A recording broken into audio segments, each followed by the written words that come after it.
Doon pala sa mga nagtatanong kung ano yung wiring color coding ng Ayoto na handle switch, ito mga bro, share ko na po sa inyo.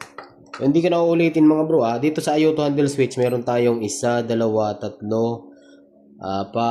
6, 7, 8, 9 na wires. So meron tayong dark green, violet, pink, dilaw, green, blue, brown na may stripe na white, at saka yung black natin. So unahin natin dito mga bro. Ito yung hiwalay na socket. So, ang main supply natin dito mga bro, mamimili kayo. Bali, dalawa ang pwedeng maging main supply nyo. Pwedeng blue or pwedeng itong brown. So, ipagpalagay natin yung brown or yung blue, yung maging park light.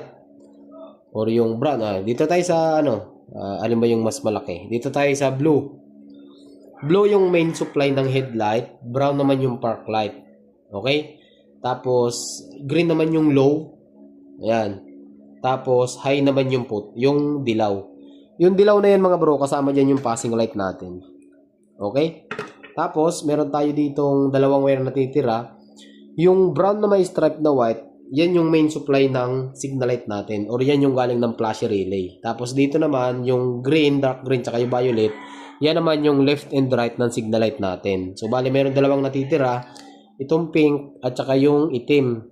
Yung pink, at saka yung itim, yan naman yung sa busina natin. Bali, dalawang wire siya para dun sa mga motor na mayroong negative trigger. Kaya siya ginawang dalawang wire.